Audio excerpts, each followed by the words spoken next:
Okay, welcome. This is the first Wednesday Whispers in English on this channel, so welcome. And I'm really delighted because I've got a very special person that I'm going to talk to you today about a really potent subject matter, which I think is very appropriate for right now. The theme is evolution, and the subject matter is going to be comfort in uncertainty. And I'm with Raphan, who knows all about flow and knows all about fluidity because he has his own teacher training and style, let's say, called Space and Flow, and he has a channel as well, so you can go and check out a lot of the things that he does there. We're not necessarily going to talk about yoga today. We're more going to talk about kind of life matters, I suppose, and evolution and all that kind of chaotic energy right now. Raphan, hi, how are you? I'm doing well. Thank you so much for having me. This is an honor. Oh, it's an absolute pleasure. Now, we met a couple of years ago. I've actually done one of your teacher trainings since, and we've met at the Bliss Festival, which is celebrating its 10 years. I think you're going to be there this year as well, I aren't am. you? Yeah.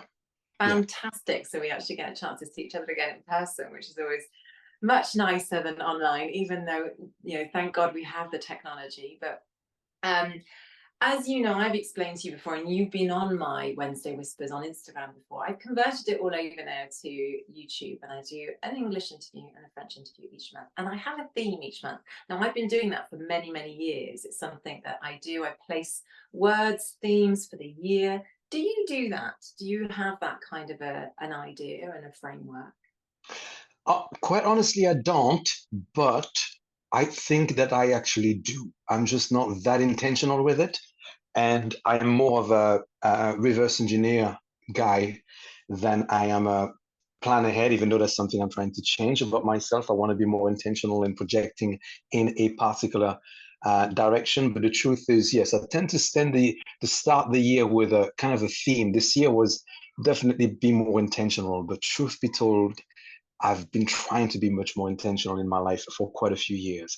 But otherwise, no, I tend to, and perhaps since the theme of our conversation, and we're diving right deep into it, straight into it, is that my way of finding comfort within uncertainty is by allowing chaos to come into my life, into my teachings, into my practice, in a way that I am now very much aware through my practice and teaching experience that no matter what the theme I come in with, I will respond more to whatever's in front of me, to whatever I'm capable of sensing and listening to.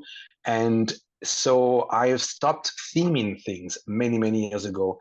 I would rather come into a place as neutral as I possibly can, as neutral, bit of a lie, but and do two main things. One is recognize the seeds that are somehow in front of me, the demands and the needs that we can possibly grow from. And the second one is to plant my own seeds to see what people respond to, and then I can bounce on that and off that as well. Does that make sense? It does make sense. And that's kind of part of evolution, isn't it? Because everything's constantly in motion and everything is energy, everything is flow. And we often try and control it. My house, I'll give you an example. My house has been flooded twice in 7 months.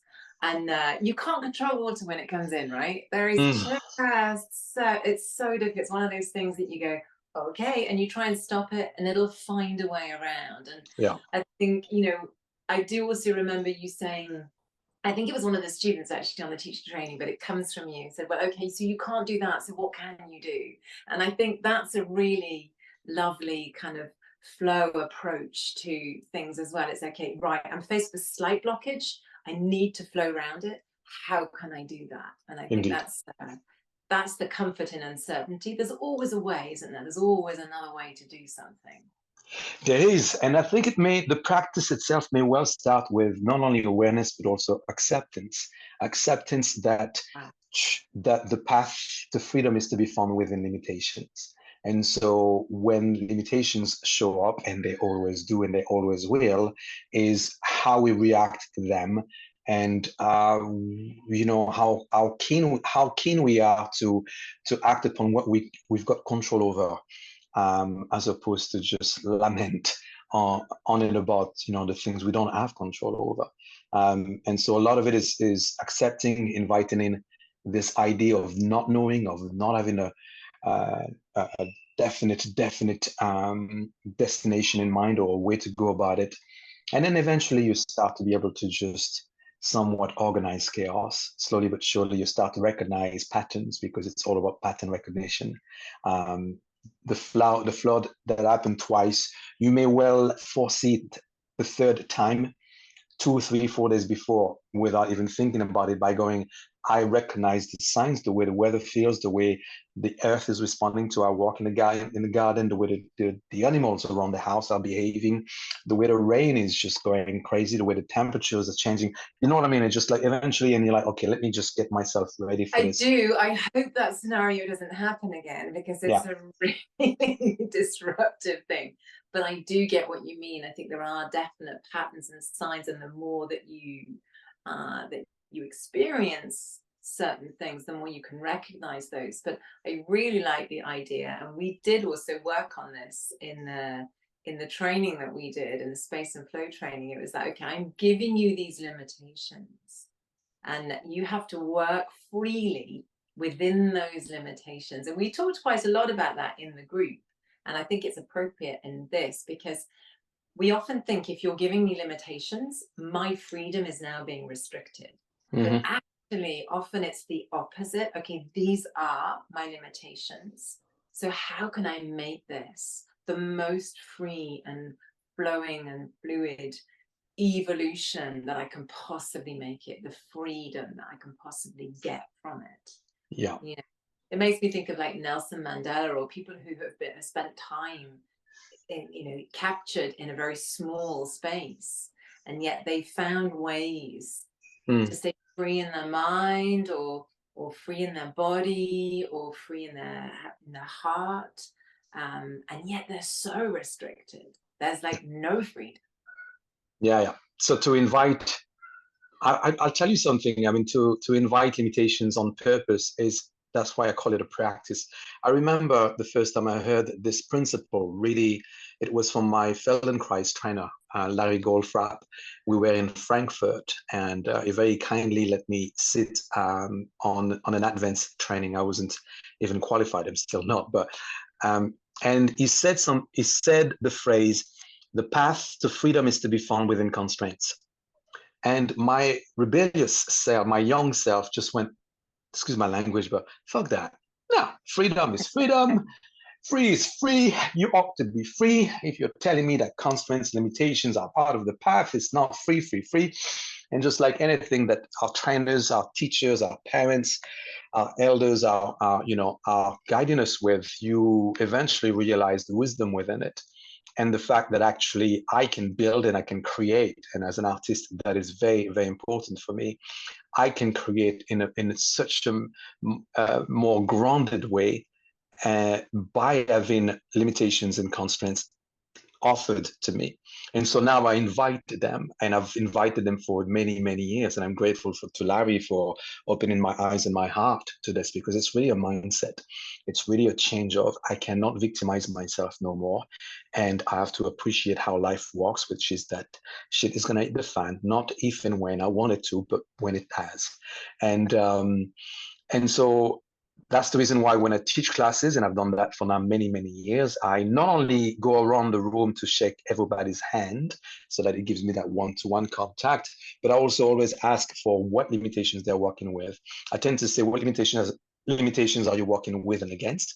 And people say, my knee, my neck, blah, blah, blah. And out of that little chaos of this, broken knee over there, and this lady with a period, and this one who's got a headache, and this one who didn't sleep well, and this one who is hypermobile, and this one who just came out of surgery, I am offered basically a few limited paths. And then I have to just run wild with those paths by trying to basically respect those limitations and be grateful to them. And so slowly but surely, I eventually became fairly good at creating something that could only be created. And that's the benefit. So let's go perhaps to the next level, is that once you start doing that, in the case of teachers like us, when we start doing this, is that we now create a collaboration. You know what I mean? We now work according to who's in the room, for real. like, I don't plan my sequences, I don't plan my classes. Perhaps it's useful for teachers who are just trained, and within the next, I would say 2 to 3 years, perhaps, where you plan your class, fair enough, and you show up. But after that, 3 to 4 to 5 years of teaching, what I tell my teachers is you practice, you get your stuff together, you get your somatic awareness together, but then your job is to forget it so that you can really respond. And that whenever you're creating something, it is not just you and on you. So you can't take all the credits, but you also can't take all the blame. And you're really creating this symbiosis of, I'm working with Laura and Sandy and Celine, and there's something special. And I'm reminded of the saying, teach me and I may remember, but involve me and I will remember, type of thing. So finding comfort with uncertainty allows us also, I think, to adapt to the stresses of life, whether they are professional, in our case, public speaking and having to come up with stuff, and or also very much adapting to the chaos of now. And if you allow me, I'll say the personal aspect, because I've spoken recently about that, about inviting chaos or recognizing chaos but not projecting your ideas, is you get into a new relationship. And for me, it's the case. I'm now single and meeting people, and I'm like, I cannot possibly project my past, and that might mean my last or the one before in terms of relationships, to what's going on now. So whatever chaos this person is bringing to me, I have to respond to this one, not the one behind. And so that's incredibly difficult, isn't it, to do? yeah, Yeah, but it's I think really it starts with the mindset. Yeah. Yeah, it's leaving the baggage behind though, isn't it? Because when you do get into your middle years, let's say, and you have baggage, to not bring that to the table each time is And really big. expectations, totally. Mm, Yeah, and I think mhm. it's where is that the baggage, indeed, we have to deal and handle our own, and try not to let that overpower the past, overpower the present, so to speak. But I think it's that sense of expectations, that things should be better, things should be easier, things should be how I want them to be, and chaos doesn't care one bit about that. And so the humility aspect of just let me just invite humbly what's going to happen next. You need to have your own parameters and principles, of course. I'm not telling you to say yes to any and everything, but just going, what's the uncertainty here? Can I possibly work with it? What limitations am I being offered? Do I want to be offered those limitations? And not that we're here to talk about relationships, but I've had a very, very interesting conversation with someone I find lovely, but she doesn't live in this country. And that's limitations I'm not willing to work with. Right. So Yeah, I we, see yeah, you yeah. know So what I you mean? have to kind of assess the lay of the land and go, okay, so there are just some things that I will not now put up with and can't put up with. I can't physically travel like that. I don't believe in those relationships long distance. This is just the example you've given, Yeah. but it can be anything, right? And you have to, you can work with chaos. You can not project. It's got to be better, right? Okay, you can accept what's there, but you don't have to accept everything. And you Sure. can, okay, that barrier there, that's movable. That can Yeah. come out and let the waters flow a little bit freer in that bit. I love the idea of the teacher thing, because we're both teachers, we're both teacher trainers. We've been through many years of that.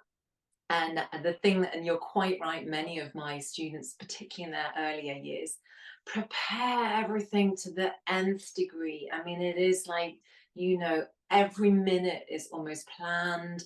And I saw a brilliant Instagram video recently of a guy doing that, just that. There was no speaking, and he turned up and he got his class here, and he's in front of the thing, and these captions come up, and he's got his perfect class, and these are the people that turn up to his class, right? So pregnant woman, beginner, blah blah blah. And this is real life, right? This is what happens every day, like you Yeah. said, knee injury, blah blah blah.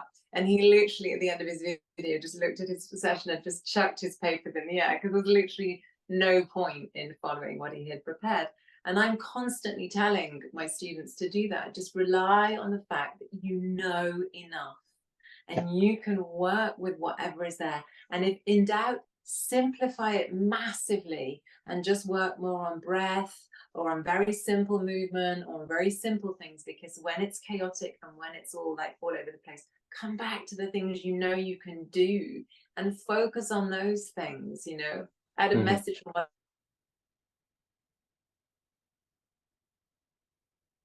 thing that she's going to start to teach classes in September.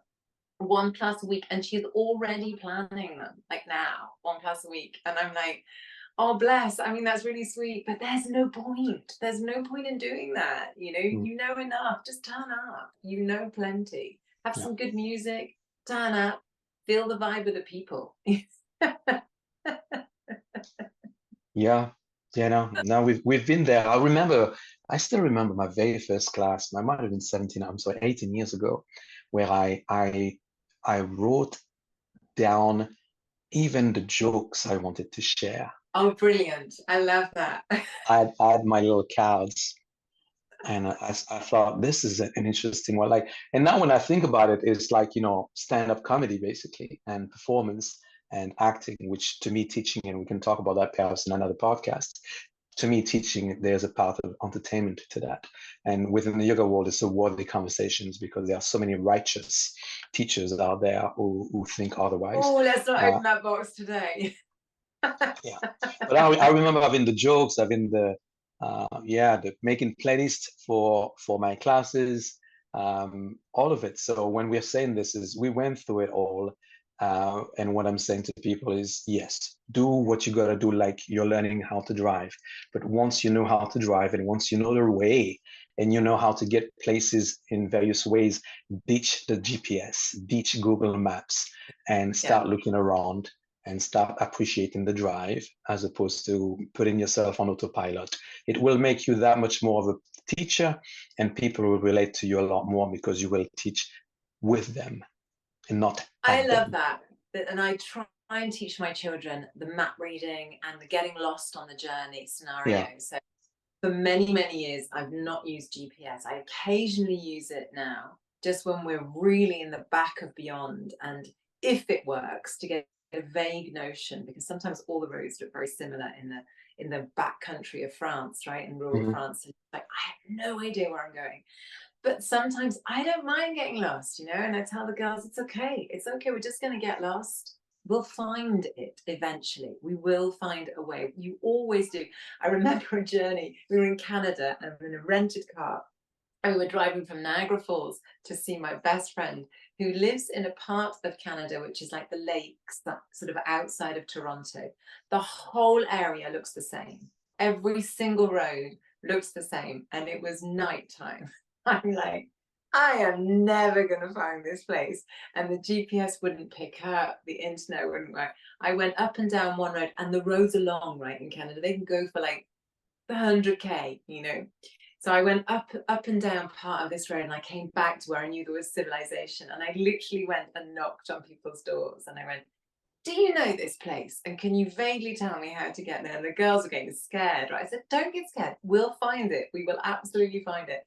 This one guy went, I'll tell you what, I'll drive you to the next main road, and then you won't get lost. You'll know exactly where to go. Drive me to this. It was like 50K up the road, bless him. Wow. He went all the way to this main road, and then drove all the way back again to his house. I was like so grateful. I was like, oh my God, there is always a way. And I think the other thing is, and I heard this today by one of the astrologers I follow, there's a lot of love out there, and people are a lot kinder than the media are making them out to be. I agree. To trust human beings, trust love, and trust the whole process at the moment. Don't get distracted by all of the other noise, Indeed. Just dive into the uncertainty and find comfort in that, and comfort in other human beings, I think. Indeed. You're beautifully laying the ground for where I think the next step, whilst that I'm not themed, I am framework based, which is the concept of faith and trust. And I say this as a non-religious person.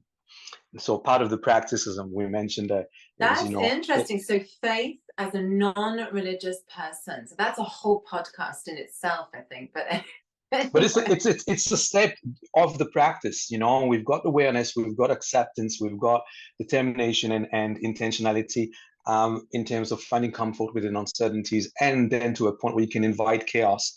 But that element of faith/trust, faith in the universe, trust in people, and also in yourself, which I think is very much part of how do we get comfortable with finding comfort within uncertainty. You I love that. also have to bring that in, which is that getting lost, figuratively speaking or literally, is very much part of the whole thing, and having faith / trust that it will all turn out all right. For us teachers, and I talked about this with someone, I mentor teachers exactly oftentimes on this very subject, for them to just step up their teachings. They want to just embody something a little stronger. They've got limiting beliefs, and I help them through that one-to-one. And it's a case of not only inviting it, but also realizing that the cycle, and when I say cycle, is you're here, you go, you start to get lost, may well feel so big that you're like, I really, excuse my language, I really fucked up. But the cycle might start to be where you teach a 60-minute class and you find that loop, or you find yourself back within 20, 30, 40, sometimes 5 minutes before the end. You know what I mean? It's just like you vibe, and 20 minutes in, you're like, I have no idea where we are. I'm following this and this and that. Oh shit, there's no structure to my class, blah, blah, blah, blah. And then all of a sudden you have a hook poem onto something that you can just mention, or you can have somebody said it. At the next level is that point can happen within 3, 4, 5 weeks. And so the faith and trust aspect is, now I'm teaching a class. It might feel as if it's really chaotic and unstructured. I teach a second one, and it only shows up on the third one, where now all 3 sessions start to make sense. And you're like, whoa, it took 3 weeks for all of this chaos / nonsense starts to make really proper sense. And now we're starting to get a little deeper, both in terms of skills, in terms of physiology of the practice, in terms of the creativity of it all, the connection between yourself and people, yourself and yourself, where you have a bigger loop to where things start to appear as meaningful and as in making sense. And so the faith and the trust aspect is, I believe, and it's been my experience, very important in order to step up to that next level. So to link it to the life aspect is, you and I am sure we've lived periods of time where we're like, why am I going through this? Like, it's been a year, it's been 2 years, it's been 5 years. Some people would tell you, I've the last 5 years I've been a shit show. And then year 7, year 8, they're like, all right, it was a setup. It was all a setup towards this. I wish I wish it would have been easier. I didn't see it at the time. I was completely lost. Wrong relationships, wrong jobs, wrong locations, wrong friendships, whatever. And then all of a sudden you're like, okay, now the hook appears, and now the dots are starting to connect again. Faith, trust, universe. After this we go forgiveness, but we can talk about that next time. I think that's difficult to integrate when you're in a painful situation or a difficult situation, obviously, because to maintain that faith and that belief and it's okay, just trust in the process when you're in the thick of it is hard to do, right?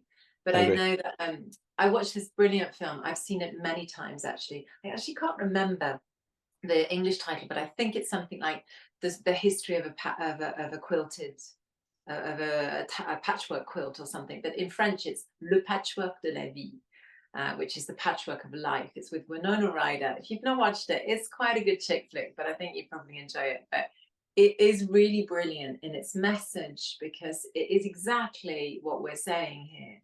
Each of the women in this sewing circle is creating a quilt.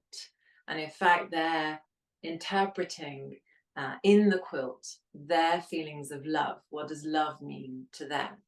And it turns out that the quilt is going to be gifted to somebody. I'm not going to ruin the film, but it's basically their biggest sort of love affair has been put into an image that is then put into this quilt. But the way the film is told is you go back and you see the back history of each of the women, who are now much older, and some of them are towards the latter years of their life. And you see them when they're young, and the whole process of how they got to where they are now. And what do they do about that? What is the next step of that? And in doing this sewing and in coming together every week to do this sewing, they talk to each other, they get rid of things, they move forwards, and they change things, they transform things into something else.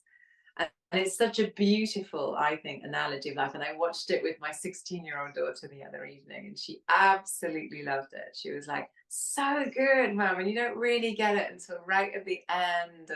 And I think it's really sort of relevant to what you've just been saying. You just don't get it sometimes when you're in the thick of it, and then you go, "Ah, that's why." I know. Yeah. So perhaps it's. I know we gotta keep this short, but we can finish up the practical tools for finding comfort with an uncertainty with empathy. To after faith, and is empathy and compassion towards yourself and towards others, because when you are in the thick of it, it's very, very difficult to find that space of, I know things will get better. This is not the end. And so behaving with ourselves and others in a way that implies that we believe in positivity, we believe things will get better, we believe in optimism, we believe in the positive aspect of life, and the fact that the good over evil, the good will succeed. Again, I'll come back to faith, but I'm talking about here in terms of the way we behave with ourselves. It's very easy to then start, flagellating yourself and beating yourself up, going, I'm down. I might as well just be extremely hard, both on myself and on others. And I'm saying, compassion, be patient, be gentle, appreciate that you may well need some time. And so finding comfort with an uncertainty is definitely not necessarily a place of comfort, before it becomes a regular practice. And if and when you guys listening and watching, if it's the case that you're going through some stuff and you find it difficult for us to be telling you that faith and trust and all those things are useful, then use the concept of empathy and compassion towards yourself first, and then eventually towards others. And yeah, I've got more to say, but this is where I think the practicality of life is where it's at. It's very good. And I think, as Judith Lassiter is a teacher of nonviolent communication, she often says, how human of you, how human of you. Take a step back and just say, you're doing okay. How human of you to feel that emotion. I think that's a really nice way as well sometimes to just show yourself some compassion and say, just stop a minute. This is completely a human and normal reaction. And that's quite a nice sort of way of doing it too. I've been writing a book on yoga for many, many years. I've got 3 pages, but thank you. And it's something that I tend to write to myself, and I want it to become proof of concept, and then before I share it with everyone else. But I've given that to my students on my very first teacher training course, which was, I think, 12 or 13 years ago. And I said, look, I figured something out. I was young at the time. I'm older now, but I think it stands. We have 2 options when things are not going well, and when the chaos is taking over us. 2 options. The first one is give yourself a break. So in relation to the empathy and the compassion. And the second one is get over yourself. Who are you to think that it should be easy? So choose one, because there's no option 3. And oftentimes when you think you're going to go with option 1, you need option 2. And when you think you're going to go with option 2, you need option 1.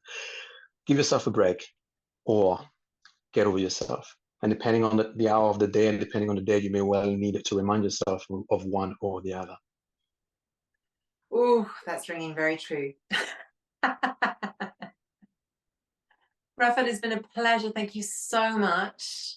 I know we're going to see each other in a couple of months. This is the very lovely September theme of evolution. And I'm not sure why I chose it for September, but weirdly it seems incredibly appropriate. So we'll be seeing each other in a couple of months. Thank you so much. I'll put a link to your YouTube page, and you can, if you just type in Raphan Gibby, you will find everything. That's all. Very true.